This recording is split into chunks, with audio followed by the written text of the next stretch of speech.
नमस्कार, स्वागत है आपका द न्यूज पर। मैं हूं आपके साथ शिप्रा सैनी। बड़ी खबर, मोदी सरकार ने सैनिक स्कूलों को लेकर बड़ा फैसला लिया है। दरअसल सैनिक स्कूलों के दरवाजे निजी क्षेत्र के लिए खोले गए और उसके बाद अब 62% नए सैनिक स्कूल बीजेपी और आरएसएस के नेताओं और उनके सहयोगियों को सौंपे गए हैं। ये बड़ी जानकारी सामने आ रही है। द रिपोर्टर्स कलेक्टिव की रिपोर्ट के मुताबिक अब तक हुए 40 स्कूलों के समझौतों में कम से कम 62% आरएसएस, बीजेपी और उनके सहयोगियों के संगठन को ये स्कूल सौंपे गए हैं। ये बड़ी जानकारी सामने आई है। हालांकि कांग्रेस पार्टी और तमाम जो विपक्षी दल के नेता हैं, जो तमाम कहीं न कहीं लोग हैं, वो इस खबर पर सवाल उठा रहे हैं। हालांकि मैं आपको जानकारी दे दूं कि ये जो नए सैनिक स्कूल हैं, जब निजी क्षेत्र के लिए ये खोले गए हैं, तो ये जानकारी सामने आई है कि दरअसल स्कूलों को आरएसएस और साथ ही जो अन्य बीजेपी के नेता हैं उनको सौंपा गया है। हालांकि इस बारे में जो जानकारी सामने आई है वो ये कि साध्वी ऋतंबरा को भी एक सैनिक स्कूल मिला है। नए सैनिक स्कूलों में एक साध्वी ऋतंबरा के पास है। वो वृंदावन में संविद गुरुकुलम गर्ल्स सैनिक स्कूल चलाती हैं। उन्होंने सैनिक स्कूल सोसाइटी के साथ एक समझौता ज्ञापन पर हस्ताक्षर किए हैं। साध्वी विश्व हिंदू परिषद की महिला शाखा दुर्गा वाहिनी की संस्थापक और राम मंदिर आंदोलन में प्रमुख महिला थी। उनका एक वीडियो भी रिपोर्ट के साथ जोड़ा गया है, जिसमें वो छात्राओं को परंपरा और रीति रिवाजों के बारे में जानकारी दे रही हैं, तमाम चीजें बता रही हैं। तो ये भी जानकारी जो है इस पूरे मामले को लेकर सामने आई है। लेकिन एक नया बवाल जो कहीं ना कहीं इस पूरी खबर को लेकर देखने को मिल सकता है, क्योंकि जिस तरीके से द रिपोर्टर्स कलेक्टिव ने ये खबर दी है कि अब तक हुए 40 स्कूलों के समझौतों में से कम 62% जो स्कूल हैं वो आरएसएस, बीजेपी और उनके सहयोगियों के संगठन को सौंपे गए हैं। हालांकि 2021 में केंद्र सरकार ने इसे मंजूरी भी दी थी। रिपोर्ट्स में ही ये जानकारी है कि केंद्र सरकार ने 2021 में बजट के दौरान 100 नए सैनिक स्कूल खोलने की घोषणा की थी। 12 अक्टूबर 2021 को प्रधानमंत्री नरेंद्र मोदी ने कैबिनेट की बैठक में स्कूलों को एक नए विशेष वर्टिकल के रूप में चलाने के प्रस्ताव को मंजूरी दी, जो रक्षा मंत्रालय के मौजूदा सैनिक स्कूलों से अलग होगा।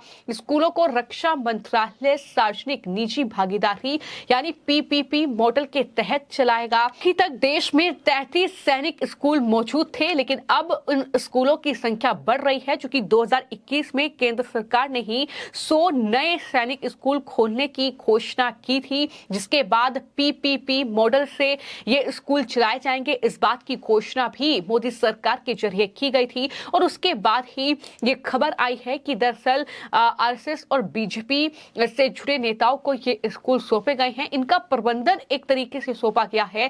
तो ऐसे में तमाम लोग जहां इस खबर को लेकर सवाल उठा रहे हैं, तो वहीं कुछ लोग इस तरह की प्रतिक्रियाएं भी दे रहे हैं कि आरएसएस का जो प्रबंधन है, जो उनका नेतृत्व कौशल है और अनुशासन है, उसको दुनिया जानती है। वो बहुत अच्छा ऑप्शन है और ये अच्छी खबर है कि दरअसल इस तरीके से डिसिप्लिन जो है वो कहीं ना कहीं बच्चे सीख पाएंगे। वहीं जो मोहम्मद जुबैर जैसे जो लोग हैं, जो सरकार को घेरने में कोई कोर कसर नहीं छोड़ते हैं, उनकी तरफ से जो है पोस्ट किया गया है, सवाल उठाए गए और मोहम्मद जुबैर ने ये लिखा और सरकार पर निशाना साधा कि रक्षा मंत्रालय 62% नए सैनिक स्कूलों को चलाने के लिए आरएसएस से जुड़े संगठनों, बीजेपी नेताओं और साध्वी ऋतंबरा जैसे अन्य हिंदुत्व समूह को चुनता है।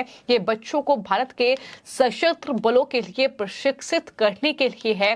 ये साफ तौर पर सवाल उठाए जा रहे हैं कि दरअसल ये सैनिक स्कूल है, तो फिर आरएसएस और बाकी लोगों को क्यों सौंपे जा रहे हैं। लेकिन वहीं पर अजीत भारती ने मोहम्मद जुबैर के इस पोस्ट पर दरअसल जवाब दिया है और कहा है कि तो मदरसे वालों को दे दें। ये सवाल उन्होंने किया है। सैनिक स्कूल में राष्ट्रवादी बच्चे जाएंगे, विवेकानंद के आदर्शों वाला शारीरिक प्रशिक्षण दिया जाएगा। वैसे ये न्यूज मिसलीडिंग है क्योंकि जो पहले के सैनिक स्कूल हैं वो रक्षा मंत्रालय के तहत ही रहेंगे, जबकि नए वाले प्राइवेट लोगों के लिए भी ओपन हैं। ये खबर पुख्ता है, ये अजीत भारती की ओर से लिखा गया है। तो जाहिर तौर पर विपक्ष कहीं ना कहीं मिसलीड भी इस पूरी खबर को लेकर कर रहा है, क्योंकि पुराने जो सैनिक स्कूल हैं वो जैसे चल रहे थे वैसे ही चलेंगे। लेकिन इस नई खबर को लेकर जो सुप्रिया सेन है, कांग्रेस पार्टी की प्रवक्ता, उनकी तरफ से बाकायदा एक पोस्ट किया गया है और लिखा गया है कि सैनिक स्कूल में बच्चों को भारतीय सेना और सशस्त्र बलों के लिए प्रशिक्षित किया जाता है।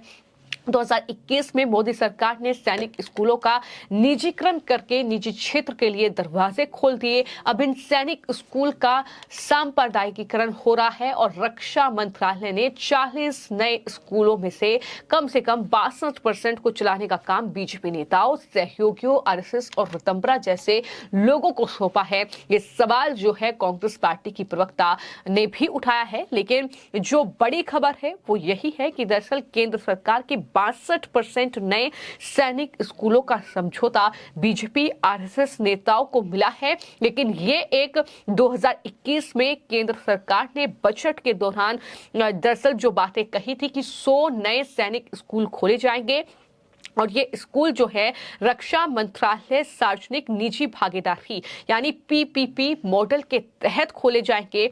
और इस तरीके से ये निर्णय सरकार ने लिया, जिसके बाद इस तरीके से ये खबर सामने आई है। लेकिन अभी तक जो मौजूद सैनिक स्कूल है वो पहले की तरह ही रक्षा मंत्रालय के अंतर्गत चलेंगे। जाहिर तौर पर सैनिक स्कूल इसलिए महत्वपूर्ण हो जाते हैं क्योंकि यहीं से देश के जवान कहीं ना कहीं प्रशिक्षित होकर निकलते हैं। जो तमाम सैनिक स्कूल है वहां पर सेना की उन्हें बाकायदा ट्रेनिंग दी जाती है, जिसके बाद वो एग्जाम पास करते हैं और सेना में भर्ती होते हैं। तो ऐसे में सैनिक स्कूलों का महत्व बढ़ जाता है। लेकिन सरकार का एक प्लान है नए सैनिक स्कूलों को लेकर और निजी क्षेत्र के लिए कहीं ना कहीं खोल दिया गया है। तो इस तरीके से जिम्मेदारियां जो हैं वो सौंपी गई है, हस्ताक्षर बाकायदा किए गए हैं और उसके बाद इस तरीके से इस पर सियासत खूब हो रही है। लेकिन देखना होगा कि ये सियासत कहां जाकर थमती है और क्या कुछ प्रतिक्रियाएं विपक्ष की इस पूरी खबर को लेकर देखने को मिलती है। हालांकि कांग्रेस पार्टी से लेकर तमाम जो सरकार विरोधी चेहरे हैं कहीं ना कहीं उन्होंने इस खबर को लेकर सवाल उठाना शुरू कर दिया है। लेकिन फिलहाल ये खबर बड़ी है कि किस तरीके से जो नए स्कूल सैनिक स्कूल खोले जा रहे हैं उसमें से दरअसल राष्ट्रीय स्वयंसेवक संघ और उसके सहयोगी संगठनों, बीजेपी नेताओं और उनके राजनीतिक सहयोगियों को दरअसल ये कहीं ना कहीं सौंपे जा रहे हैं। ये खबर एक रिपोर्ट के जरिए सामने आई है। फिलहाल आपकी इस पूरे मामले को लेकर क्या राय है हमें कमेंट बॉक्स में जरूर लिखें। धन्यवाद।